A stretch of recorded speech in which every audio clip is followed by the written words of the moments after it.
तो आज हम प्रश्नावली 1.2 के सभी प्रश्नों को सॉल्व करने वाले हैं। इसके पहले लेक्चर में मैंने इस प्रश्नावली के प्रमेय को और साथ ही साथ सभी के सभी एग्जांपल्स को सॉल्व किया था।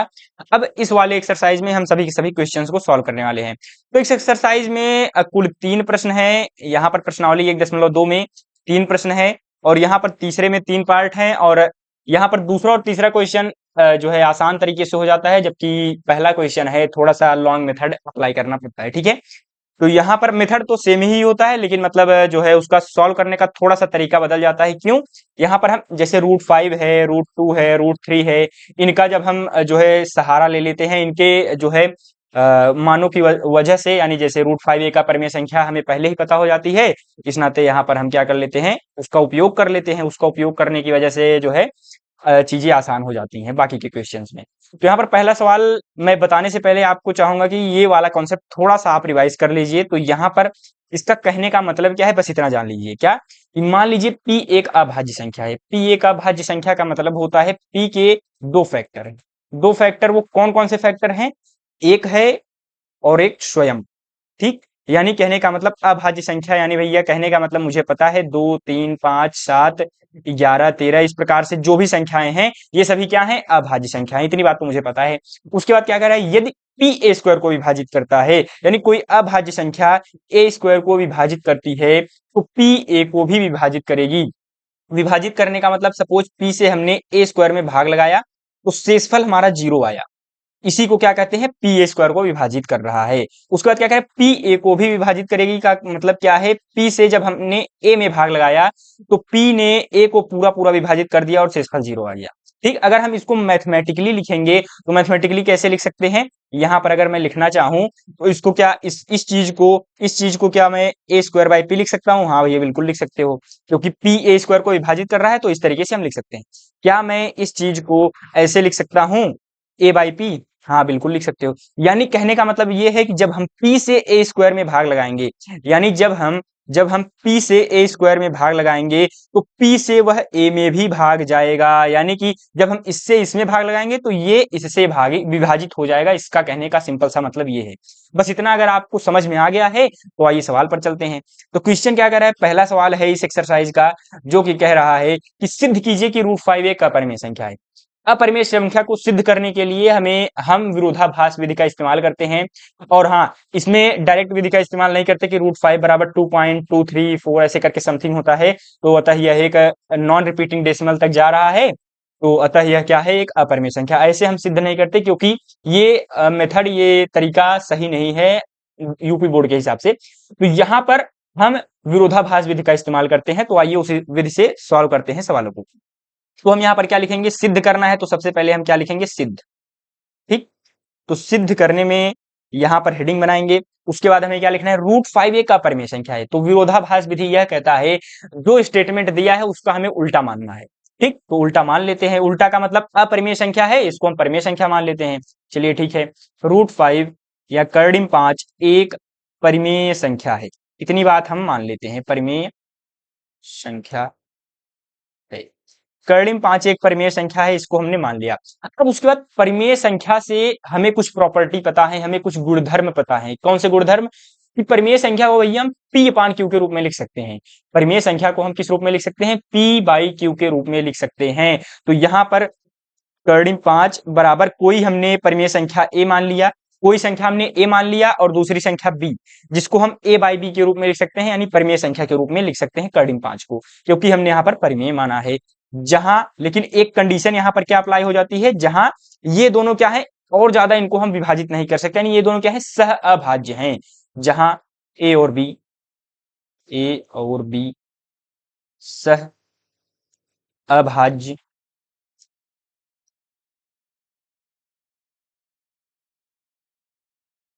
एक ही लाइन में आप लिख दीजिएगा बोर्ड एग्जाम में। ठीक है, यही से मतलब आगे कर दीजिएगा। ये सहअभाज्य का मतलब यहाँ पर आप कर दीजिए। मैंने यहाँ पर लिखा है ताकि यहाँ कॉर्नर में भी मैं लिख सकूं उस नाते।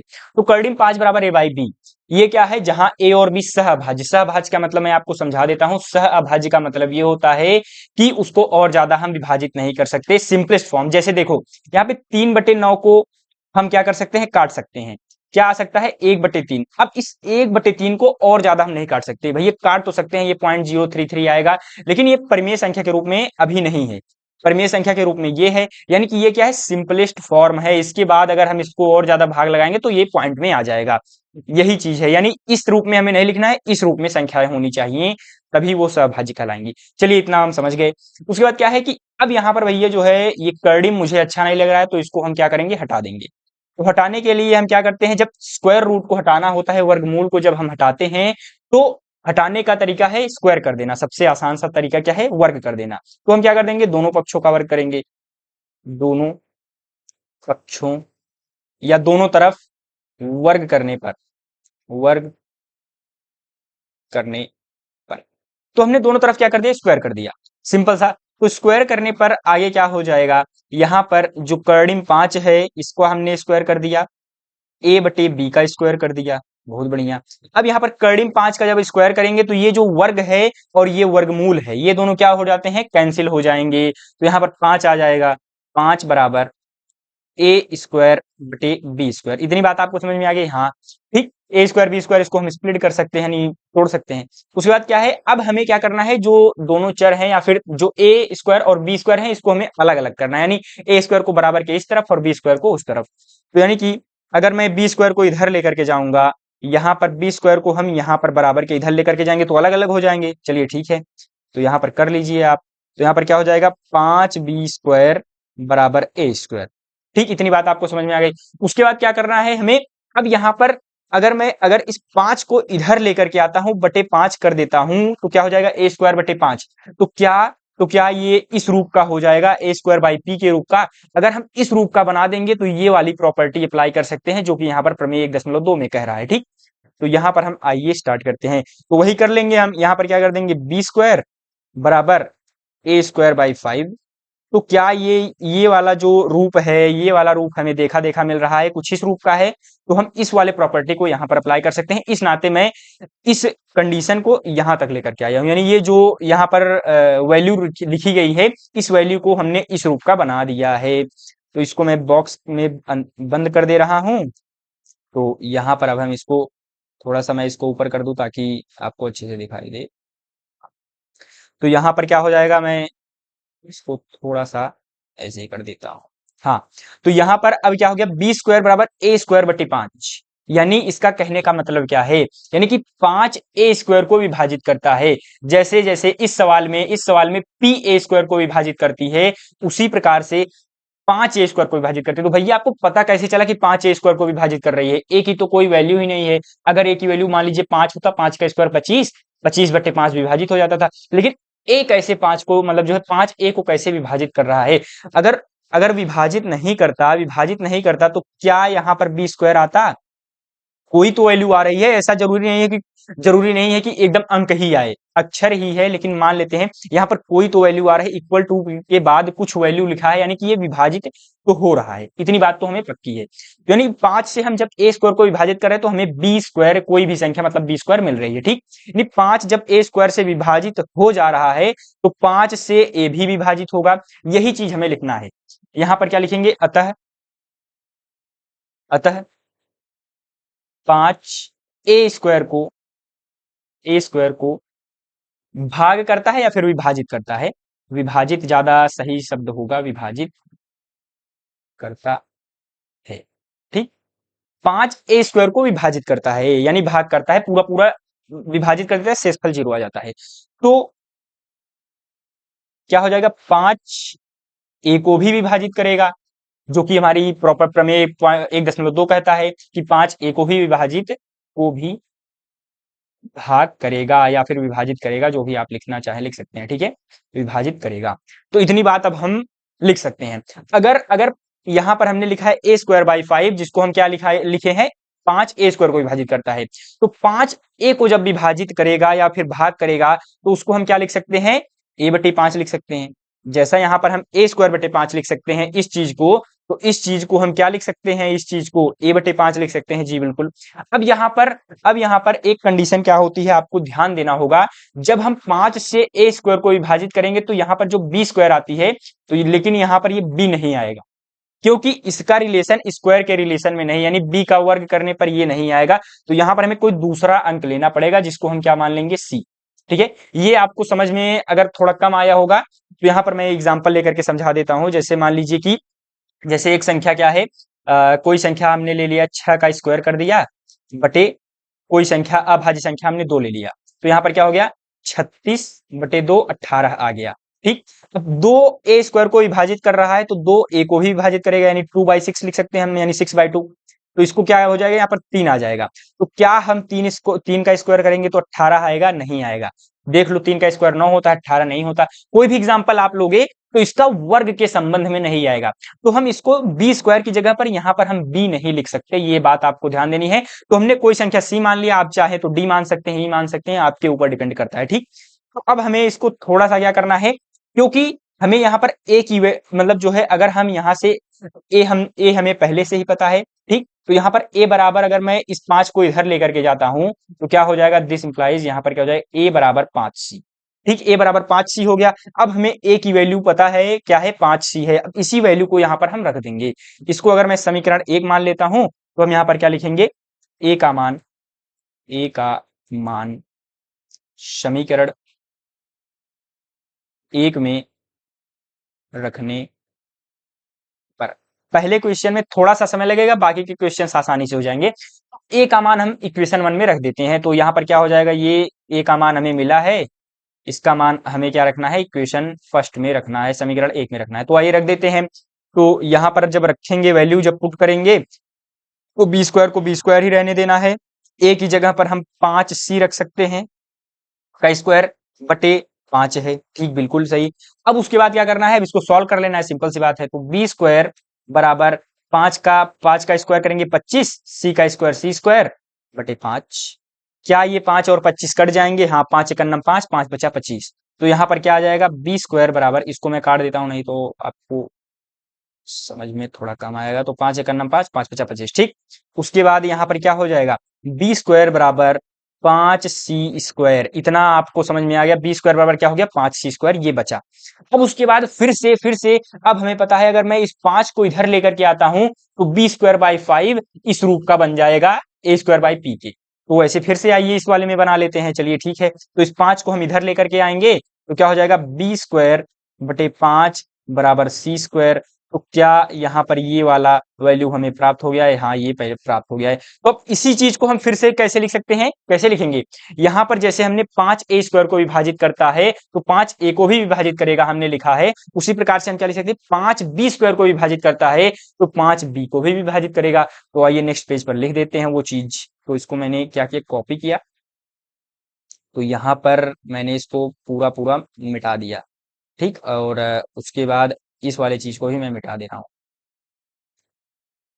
इसको भी। हाँ, तो यहाँ पर हमें क्या मिला है, पिछले वाले टॉपिक में हमें क्या मिला है, b² बटे 5 बराबर c²। तो आइए इसको यहाँ पर लिख देते हैं, क्या हो जाएगा, b² बटे 5 बराबर c²। ठीक है, आपको शायद दिखाई नहीं दे रहा होगा, इसको मैं आपको पूरा दिखा देता हूँ। दिखाई तो दे रहा होगा क्योंकि बहुत जगह है। तो यहाँ पर क्या हो जाएगा, b² बटे 5 बराबर c²। इतनी चीज हमें पहले से ही प्राप्त थी। तो अब हम यहाँ पर क्या लिखेंगे, हम यहाँ पर क्या लिख देंगे कि अतः 5b² को विभाजित करता है।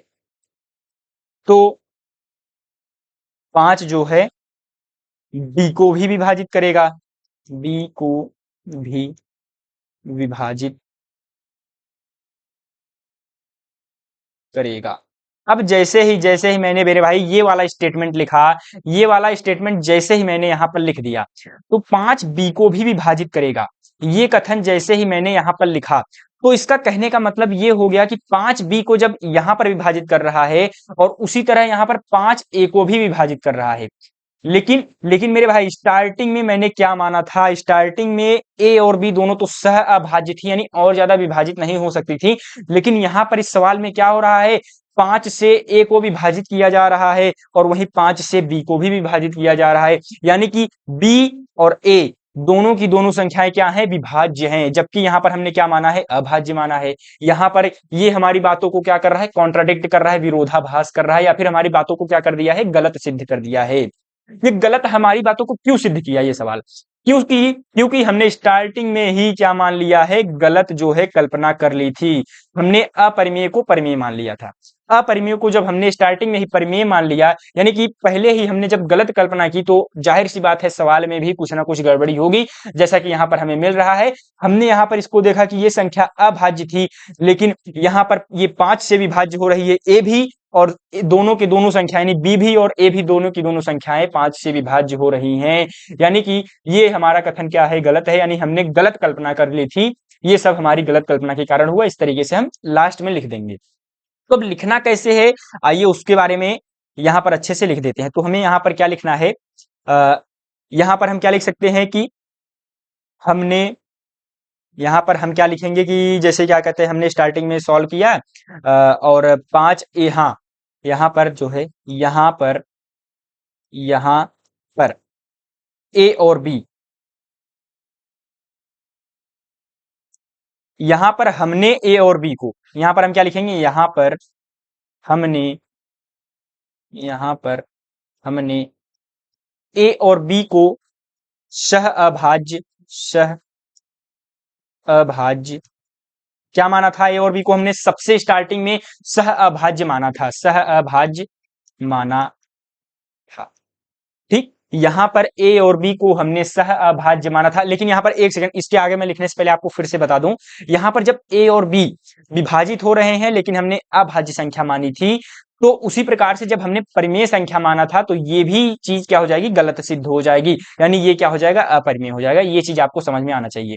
अगर ये बात गलत है तो ये भी बात गलत है, यानी ये परिमेय ना होकर के क्या हो जाएगा, अपरिमेय हो जाएगा। ये चीज आपको समझ में आना चाहिए। यहां पर हमने ए और बी को क्या माना था, सह अभाज्य माना था, लेकिन ए और बी तो 5 से विभाजित हो रहे हैं, लेकिन वही चीज हम लिखेंगे, लेकिन ए और बी तो 5 से विभाजित या फिर विभाजित हो रहे हैं। इतनी बात हमने लिख दिया क्या, लेकिन जो है ए और बी को तो हमने सहभाज्य माना था, लेकिन ए और बी क्या हो रहे हैं, 5 से विभाजित हो रहे हैं, 5 से विभाजित हो रहे हैं। यह सब यह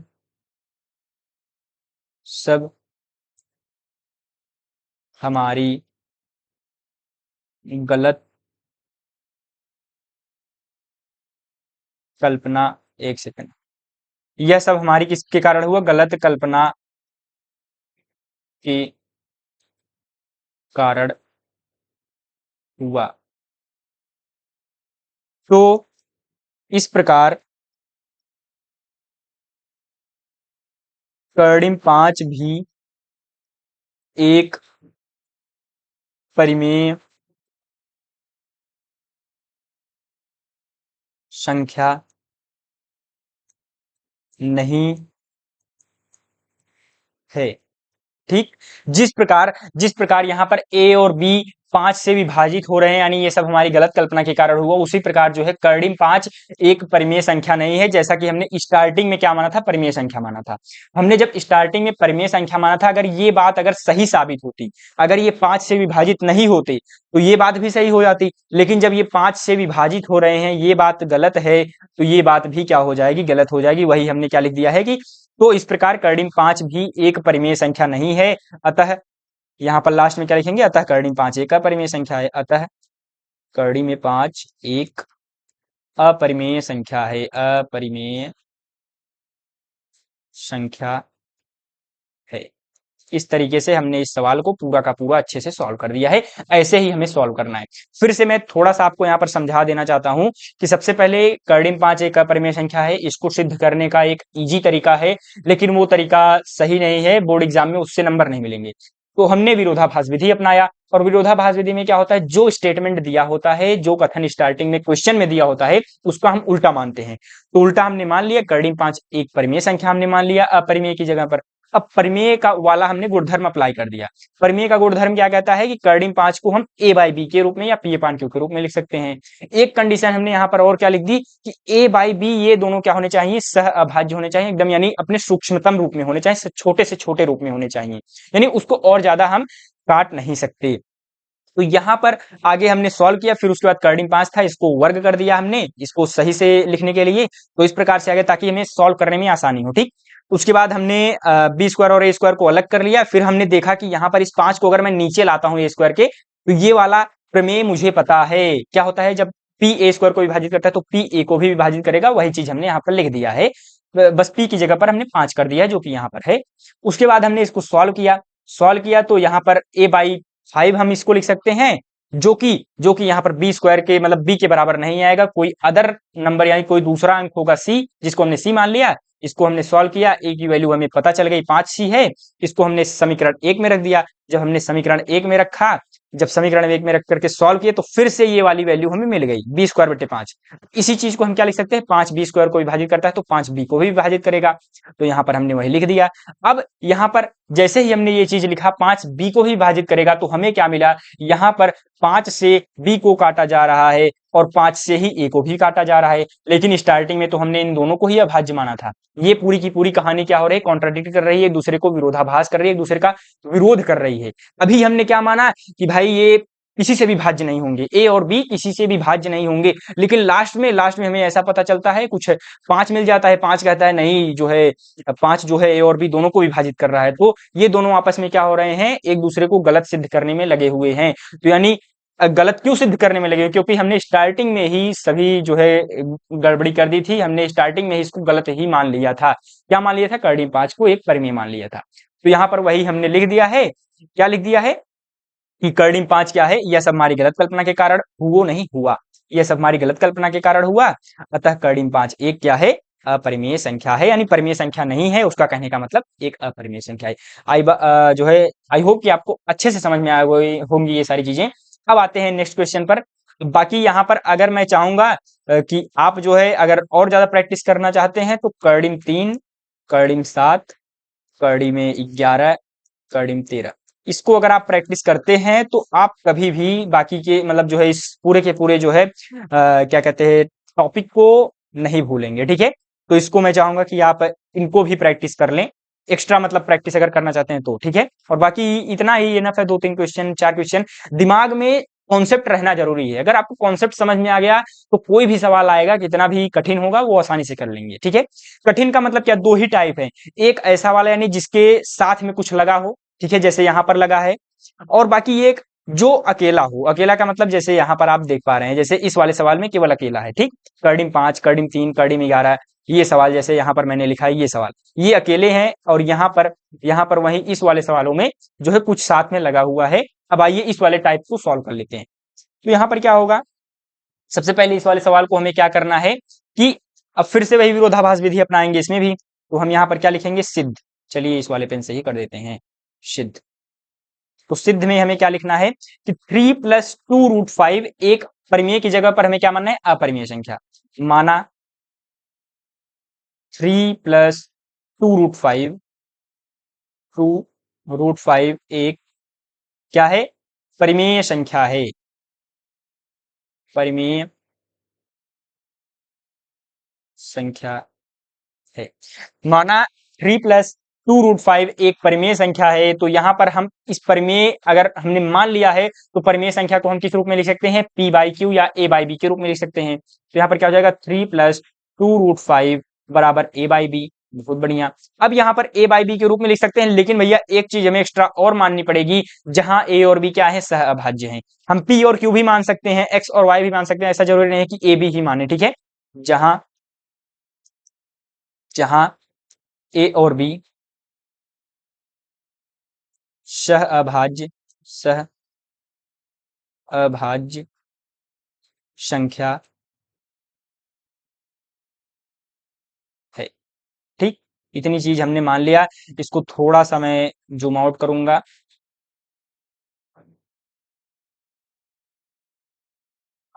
तो यहाँ पर इतनी चीज हमने मान लिया। अब उसके बाद आगे हम क्या लिखेंगे, अब जैसे फिर से क्या करते थे, स्क्वायर करते थे, लेकिन यहाँ पर अभी हम स्क्वायर नहीं करेंगे, हम थोड़ा सा पहले चालाकी अपनाएंगे। क्यों? क्योंकि अब अगर हम डायरेक्ट जब वर्ग करेंगे तो यहाँ पर प्रॉब्लम क्या हो जाएगी, यहाँ पर फिर से रूट में हमें मिलेगा। जैसे 3 + 2√5 का एक बार मैं स्क्वायर करके आपको दिखा दे रहा हूं, इसका वर्ग हमने किया तो a + b के रूप का है, तो a का स्क्वायर हो जाएगा 3 का स्क्वायर प्लस b का स्क्वायर 2√5 का स्क्वायर प्लस उसके बाद 2ab 2√5।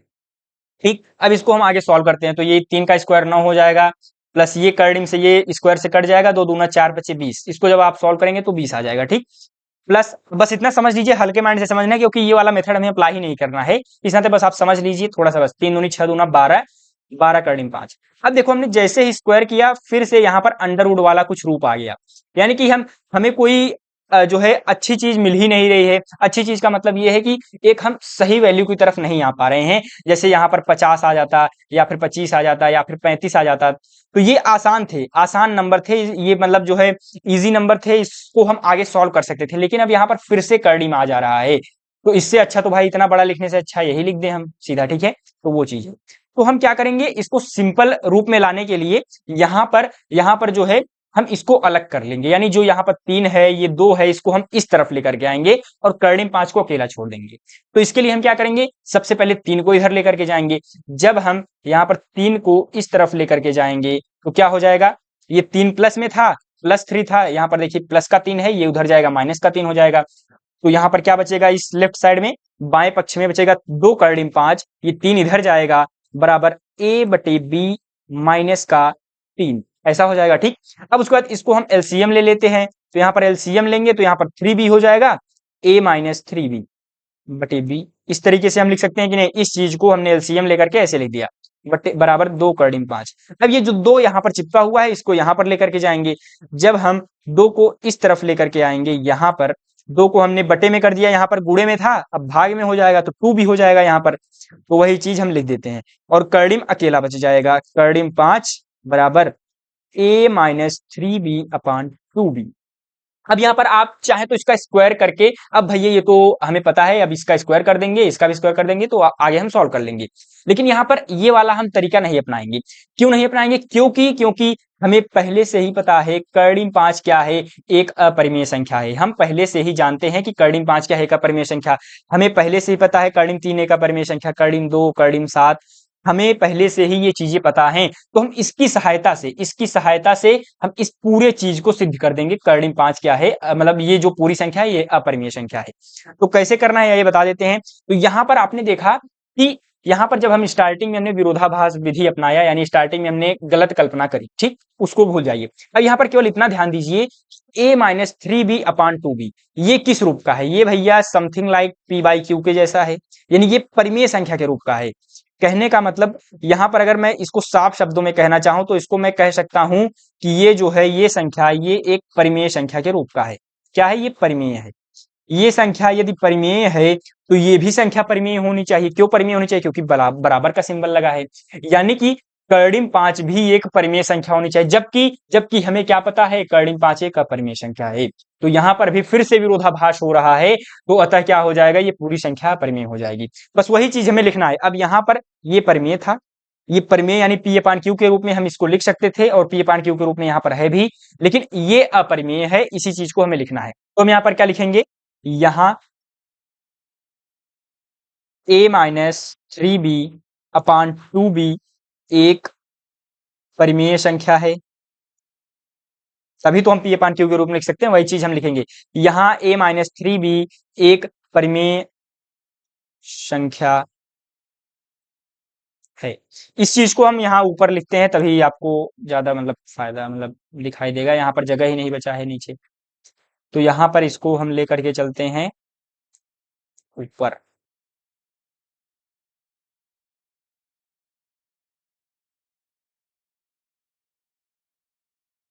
तो यहाँ पर हमने क्या लिख दिया, यहाँ a - 3b एक क्या है, परिमेय संख्या है, ये हमने लिख दिया।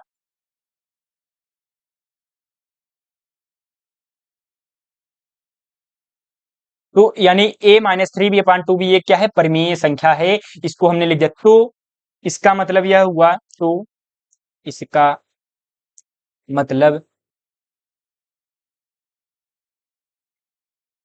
यह हुआ कि करड़ी में 5, मैं इसको यहां पर लिख दूं, इसका मतलब यह हुआ कि करड़ी में 5 भी एक परिमेय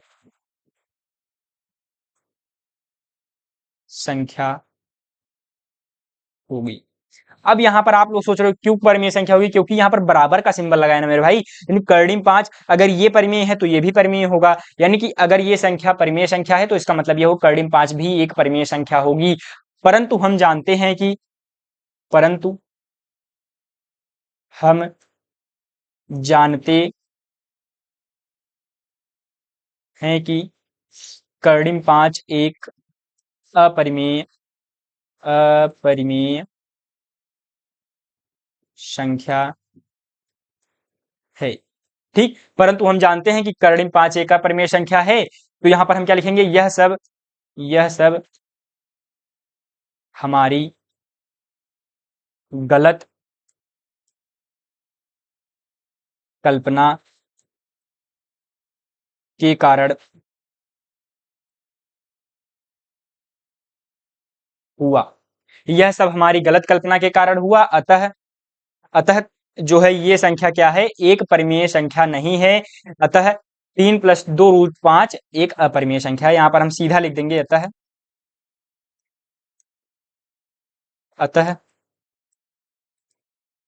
3 + 2√5 यह सब हमारी गलत कल्पना के कारण हुआ, क्योंकि यहाँ पर करड़ी में 5 एक अपरिमेय संख्या है। यहाँ पर एक स्टेप और हमें बढ़ाना पड़ेगा, तभी ज्यादा समझ में आएगा डेप्थ में। तो यहाँ पर हम क्या लिखेंगे, चूंकि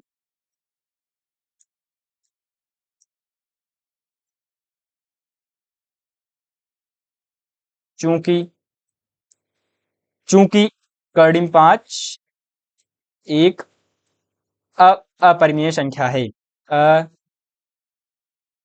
अपरिमेय संख्या है, अतः 3 + 2√5 एक अपरिमेय संख्या होगी। अतः 3 + 5 एक अपरिमेय संख्या होगी।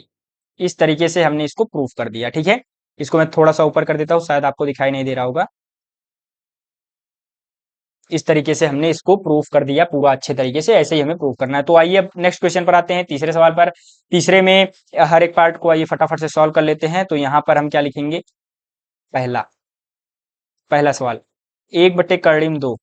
ठीक, इसको हमें क्या मतलब जो है इसको क्या सिद्ध करना है, अपरिमेय संख्या है। तो हम यहाँ पर मान लेंगे, क्या करेंगे, माना 1/2 एक परिमेय संख्या है, परिमेय संख्या, ये हमने क्या कर लिया, मान लिया। माना 1/2 एक परिमेय संख्या है, तो यहाँ पर हम क्या लिख सकते हैं, तो 1/2 बराबर इसको हम लिख सकते हैं a/b के रूप में, जहां इसको मैं सीधा कॉपी कर लेता हूं यहां से, तो आसानी हो जाएगा। इसको मैं यहाँ पर कर लेता हूँ कॉपी, और यहाँ पर कर देता हूँ। तो यहाँ पर अब तक तो इतनी देर में तो लिख दिया तो मैं, चलो 1/√2 बराबर a/b, जहाँ a और b सहअभाज्य संख्या हैं। उसके बाद हम सहअभाज्य संख्या है तो इसको हम जो है और ज्यादा काट नहीं सकते। अब इसको क्या करना है हमें, जो है क्या कहते हैं, अब इस कर्डिम 2 के रूप में, मतलब जो है इसको कर्डिम 2 को ऊपर लेकर के आना है, तभी थोड़ा मतलब सिंपल फॉर्म में हो जाएगा। तो इसको ऊपर जब हम लेकर के जाएंगे, क्योंकि हमें यही वैल्यू पता है, 1/कर्डिम 2 की वैल्यू नहीं पता है, हमें यही चीजें पता है। तो कर्डिम 2 को जब ऊपर लेकर के जाएंगे तो ये भी ऊपर चला जाएगा, यानी a/b क्या हो जाएगा, b/a, यानी ये एक परिमेय संख्या के रूप में आ गया है। किस रूप में आ गया है, परिमेय संख्या के रूप में आ गया है। तो ये लेकिन अपरिमेय संख्या है, तो वही चीज हम फिर से यहाँ पर लिख देंगे, क्या लिख देंगे, जो यहाँ पर पूरा लिखा है इसी चीज को हम वहां पर लेकर के चलने वाले हैं।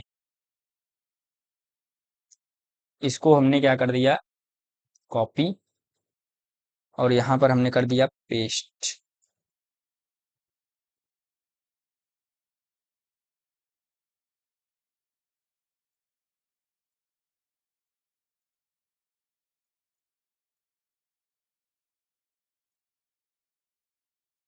अरे भाई,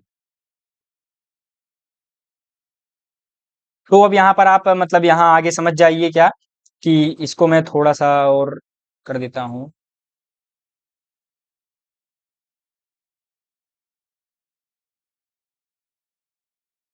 ओ यार,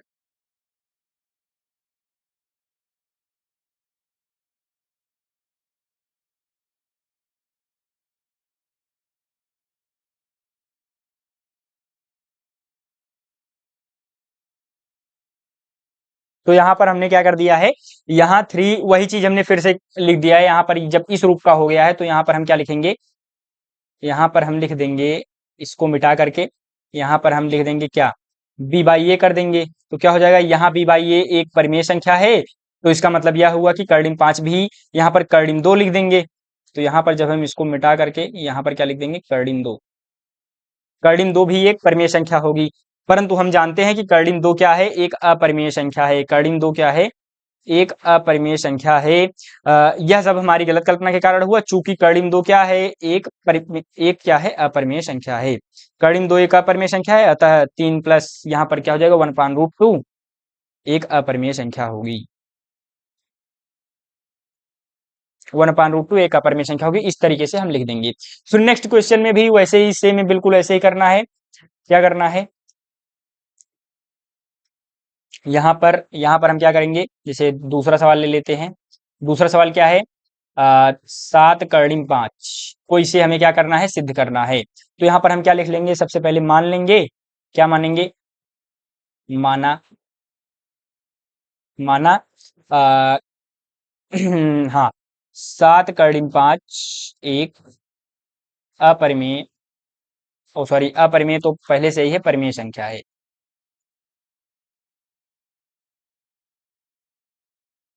संख्या है, ये हमने मान लिया।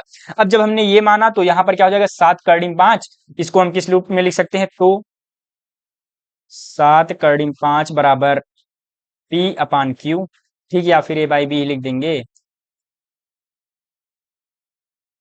ए बाई बी, जहां ए और बी सह अभाज्य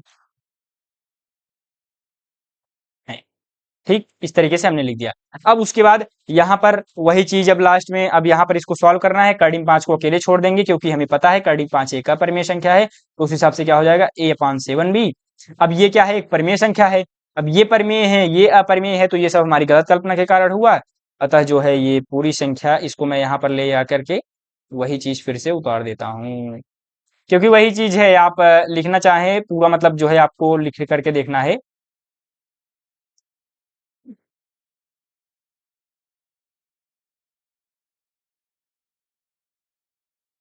तो यहाँ पर आपको शायद दिखाई नहीं दे रहा होगा नीचे, लेकिन बस आप समझ जाइए इतना कि यहाँ पर वही चीजें लिखी गई हैं, बस इसको मैं मिटा करके सही कर दे रहा हूँ।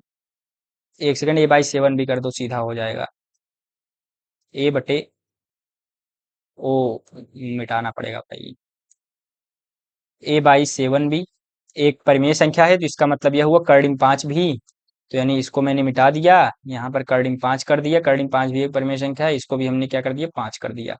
तो कर्डिम पांच एक का परिमेय संख्या है, सब हमारी गलत कल्पना के कारण हुआ। यहाँ पर क्या हो जाएगा, इस जगह पर, इस जगह पर आपका आ जाएगा जो है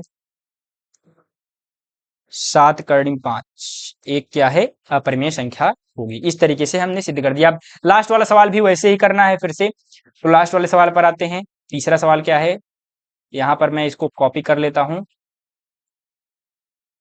हमने यहाँ पर इसको कर लिया है कॉपी, और इस पूरे के पूरे संख्या को हमने मिटा दिया। छह प्लस कर्डिम दो है, तो यहाँ पर तीसरा सवाल क्या है, तीसरा सवाल छह प्लस कर्डिम दो,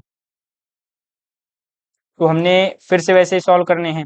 तो यहाँ पर हम क्या मान लेंगे, माना छह प्लस कर्डिम दो एक परिमेय संख्या है, परिमेय संख्या है।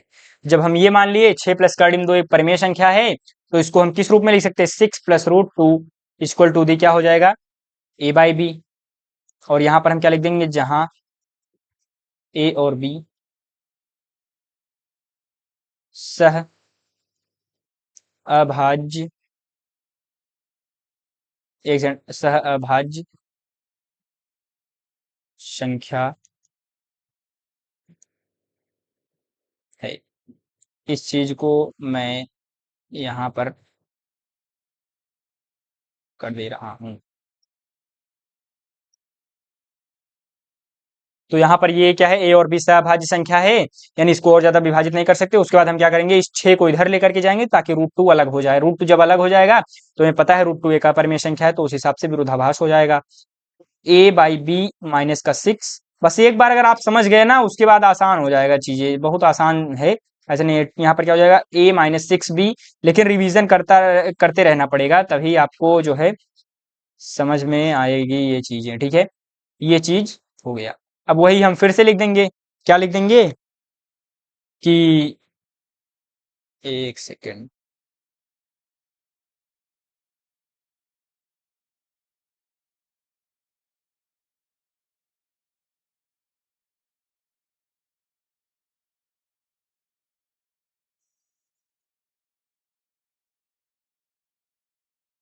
समझ लो इसके नीचे यहाँ पर मैं लिख रहा हूँ, यानी यहाँ पर मैं डायरेक्शन बना देता हूँ। यहाँ पर हमें चीजें लिखनी है, इस चीज को मैं यहाँ पर ले आ चुका हूँ। ठीक, इतना आप समझ रहे हैं, यानी इसी चीज को मैंने यहाँ पर कर दिया है। यहाँ यहाँ पर क्या हो जाएगा, क्या है a माइनस 6b, इसको मैं पेन चेंज कर लूँ, a माइनस 6b बटे b एक परिमेय संख्या है, तो इसका मतलब यह हुआ कि कर्डिन 2 भी एक परिमेय संख्या होगी, परंतु हम जानते हैं कि कर्डिन 2 क्या है, एक अपरिमेय संख्या है। यह सब हमारी गलत कल्पना के कारण हुआ, चूंकि कर्डिन 2 एक अपरिमेय संख्या है, अतः 1/कर्डिन 2 एक क्या हो जाएगा, अपरिमेय संख्या होगी। यहाँ पर इसको लिखने का तो ऐसे मुझे कोई मतलब नहीं दिखता, क्योंकि यहाँ पर पहले ही हमने लिख दिया है, दोबारा से मैंने यहाँ पर लिख दिया। चलिए कोई बात नहीं, तो इस तरीके से ओवरऑल हमें सॉल्व करना है। ये स्टेप अगर हम ना भी लिखे तो भी चलेगा, ठीक है, ये स्टेप अगर हम नहीं भी लिखते हैं तब भी चलेगा, क्योंकि पहले ही हमने ऊपर ही लिख दिया। आप देखेंगे तो ऊपर ही मैंने लिख दिया है, कहाँ, यहाँ पर, यानी कर्डिन 2 एक अपरिमेय संख्या है, इसको हमने पहले ही लिख दिया है। इस चीज को मिटा दूं मैं, और सफेद पेन से, व्हाइट पेन से यहाँ पर क्या लिख दूं, 6 प्लस कर्डिन 2। ठीक, इस तरीके से हमें सभी सवालों को सॉल्व करना है। और यहाँ पर एक्सरसाइज के सभी सवाल फिनिश हो गए हैं। इस तरीके से हमने एक्सरसाइज में कुल जो है आपके क्या कहते हैं 3 प्रश्न थे लगभग, और हमने सभी प्रश्नों को सॉल्व कर लिया है।